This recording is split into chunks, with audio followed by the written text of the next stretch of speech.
apa langsung tak jawab. Wah, Hah? ngeten Mas, apa kula tanglet nggih niku. Man arafa nafsahu faqad arafa rabbahu. Sapa sing kenal awake maka kenal pangerane. Niku dos pundi?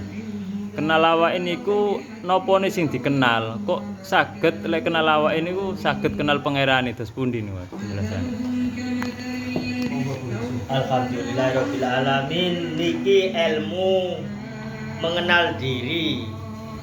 Maksudnya ilmu mengenal diri niku mengenal awake piyambak.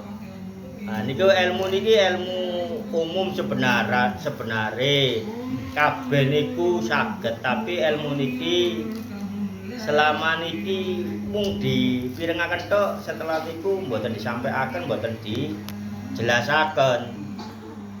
Nah niku sesungguhnya mengenal diri itu memang ada ayatnya. Mengenal Allah. Nah iku tulisane tok niku. Namung lek dilampahi sesungguhnya mengenal diri niku dereng kenal Allah ya. Yang dimaksud mengenal diri adalah kenali sifate wong tuwamu loro. Lah niku kenali sifate wong tuwamu loro nika mongko enten apike enten eleke. Pasti sifate tiyang kali sepan iku jaler lan estri apik eleke nggih enten yugane. Lah niku namine mengenal sifate wong tuwa, sing elek dibuat, sing apik dilakoni. Mongko niku akhire kenal awake niki piyambak. Lah lek wis kenal awake piyambak niku nggih termasuk sifate wong tuwa loro niku enten awake piyambak niki wae nggih kudu dilampahi. Sing elek dibuang, sing apik dilakoni. Nah niku mongko kenal sifat diri. Sesungguhnya setelah mengenal sifat diri niku mongko ngerti awak niki sinten sesungguhnya. Nah niku ngerti nafsu sing keinginan donya ya kudu dihindari, mung sekedar dilakoni krana kita niki urip ning donya. Urip ning donya ya jelase golek donya, mboten apa-apa niku. Mboten urip ning donya golek donya keliru terus mboten. Urip ning donya niki nang Allah dikengken enten dunia niki nggih golek donya. Mboten apa-apa dengan memposisikan diri seperti sholat. Mongko menika nyambut damel angsal kali-kali ini. Angsal ibadah nggih angsal kehidupan duniawi sing namine oleh yatra.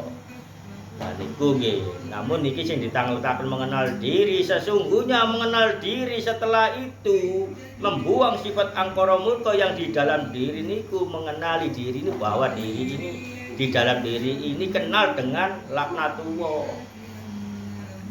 Nah iku namine sing kenal diri. Niku lek ayate wis kenal diri, kenal Allah tasik derek. Lek wis dilampahi mengenal diri, membuang nafsu duniawi, niku namine mengenal setan yang di dalam diri, sifat keinginan duniawi, kepentingan pribadi, angkara murka lan nafsu sing enten dalam diri awak niki. Nah niku mengenali sifate diri, kenal setan yang di dalam diri, karena setan itu sesungguhnya ada perwujudannya tiga. Satu, perwujudan setan yang di luar diri niku seperti Fata Morgana yang pernah saya jelaskan. Nah, itu. Kedua, laknatullah yang di dalam diri berwujud kita sendiri. Nah, itu wujud sifat angkara murka. Ketiga, letup-letupan yang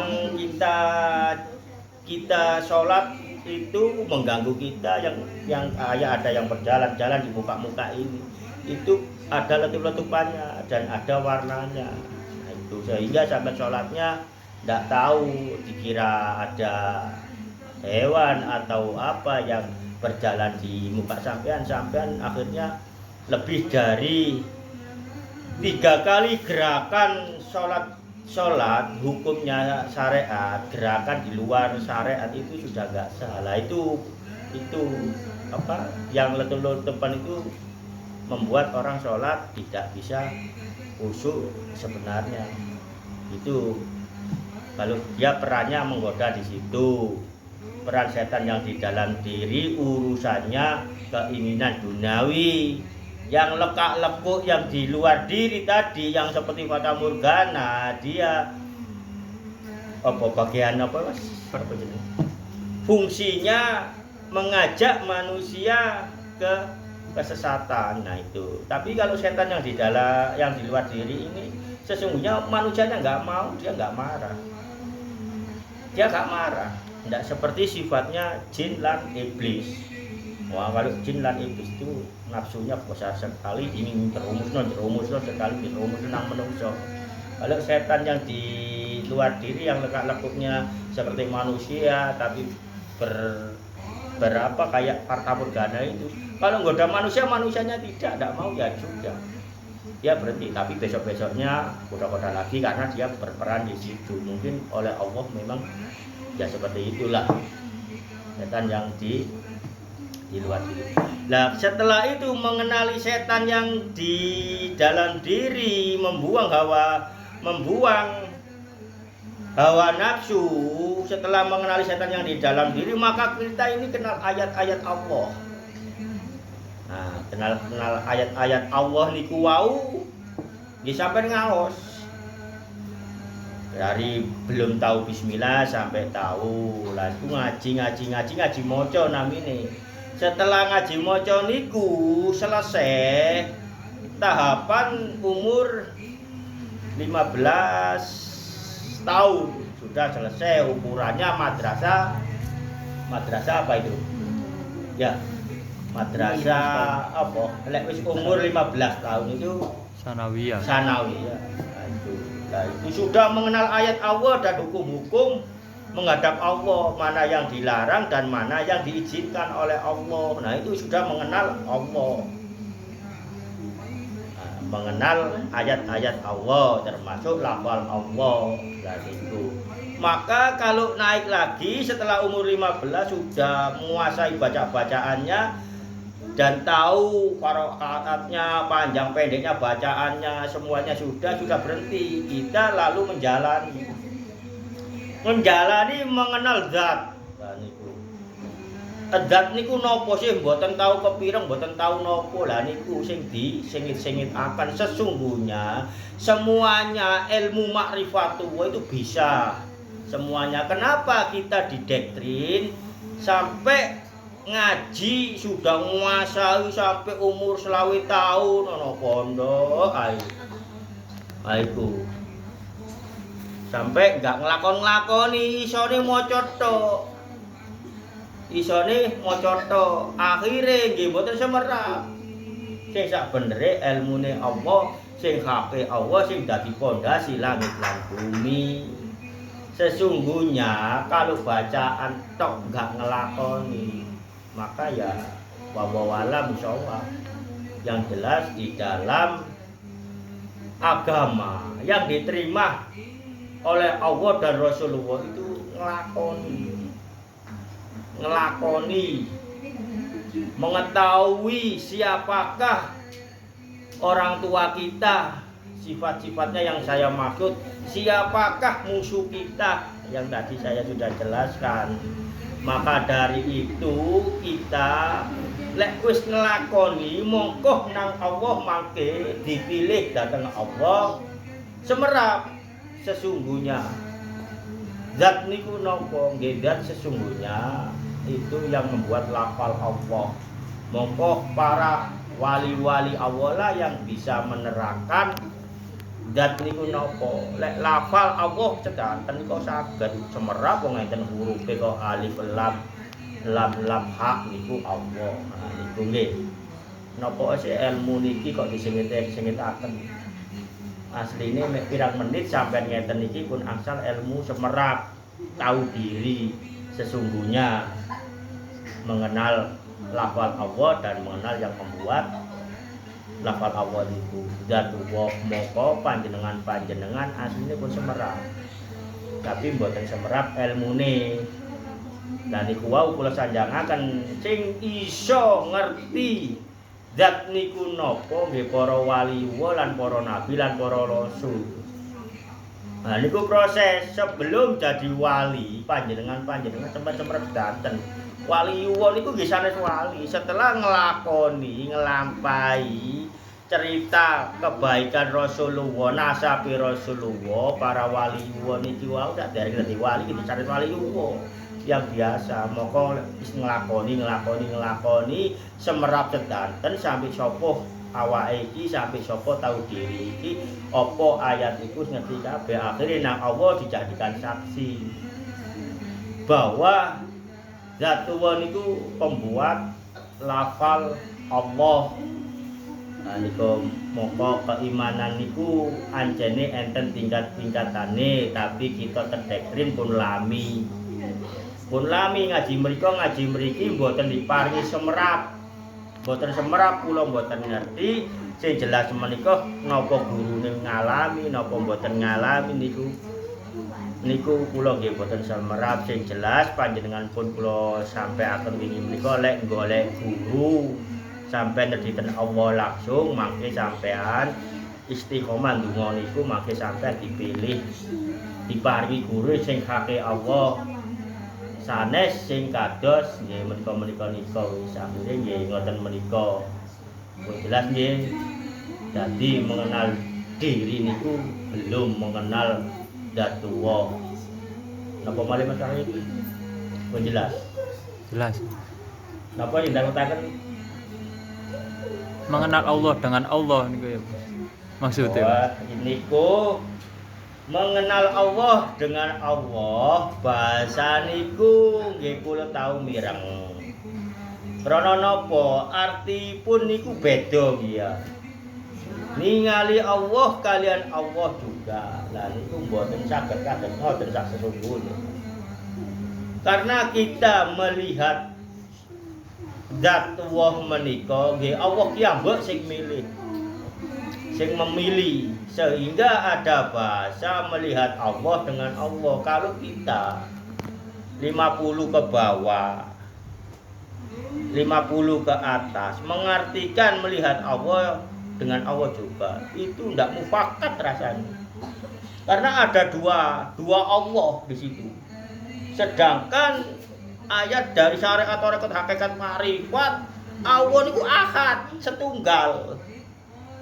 Nah niku mungkin yang dimaksud melihat Allah dengan Allah niku yang dipilih Allah untuk melihat Allah. Tapi penjelasan bahasa ini rumit, mboten enten pucuke, mboten enten bongkote. Melihat Allah ambil Allah juga.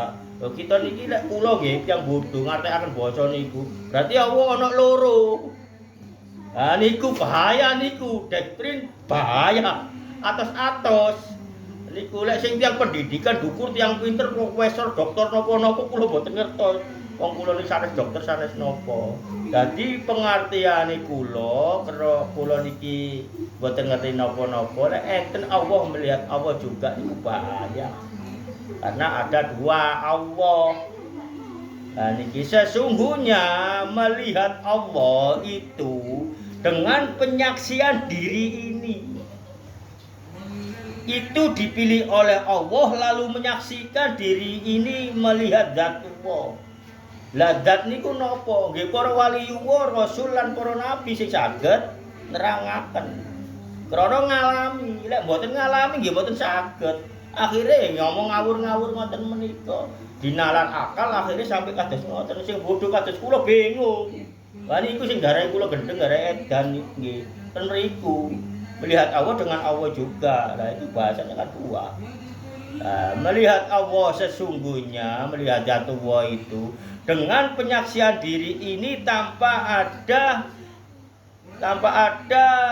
kecampuran akal menungso saat kita ibadah menghadap Allah, sholat kita sholat. Di pertengah sholat itu kita dibuat berputar oleh Allah. Itu tanpa ada kesadaran sifat manusianya. Itu Allah sendiri yang melakukan itu. Di syariatnya enggak ada 3 kali gerakan tidak ada di hukum syariat, tidak sah. Tapi kalau Allah yang memilih moko jadi ilmu. bahwa sesungguhnya Allah itu kalau memberi ilmu kepada makhluk ya seperti itu. Saat kita ibadah di tempat kita sendiri yang secara akal awalnya itu ya secara akal itu ya kelihatan umumnya. Tapi saat kita sholat asik dipilih oleh Allah, maka alam ini semua tidak ada. Jadi alam kubra itu ilmunya itu Mas ini ngalami mendapatkan pengajaran saat zikir sholawat, dia tidak ada di tempat rasanya. Dia lihat alam semuanya. Nah itu namanya ilmunya alam kubra. Nah itu dia menyaksikan sesungguhnya. Karena nggak tahu ilmunya saat itu dikira ya kayak pusing, kayak apa, itu diperlihatkan seperti itu. Maka dari itu sesungguhnya perlu ilmu untuk mengenal semua, termasuk ya tadi melihat Dzatullah niku wau. Bukan butuh mursyid, bukan butuh guru, bukan butuh kiai, bukan butuh gus. Napa malih sing nika mboten butuh, termasuk mboten butuh kula, butuh ilmu untuk jalan ke situ, untuk mengenal yang membuat alam semesta ini. Moko kula mboten saged nerangaken bahwa nopo sing saged teng lebete awak iki ningali fisik niki wau muter.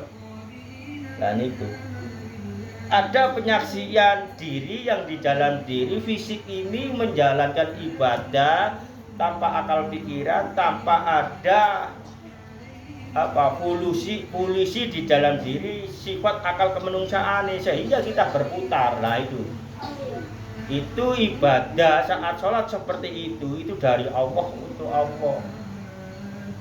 Maka dari itu inti ini semuanya saya tidak bisa menerangkan. Semoga saja sampai nanti ngalami sendiri, maka panjenengan tahu kalau saya yang memberi dan menerangkan, maka sampai kok angen-angen terus ya angen-angen akhirnya kejadian itu pembohong. Kalau sudah ditahu karena itu rahasia Allah, maka Allah sendiri nanti yang memberikan pengalaman apa yang tidak bisa diterima oleh akal. Pun jelas nggih. Napa malih? Cukup semanten. Assalamualaikum warahmatullahi wabarakatuh.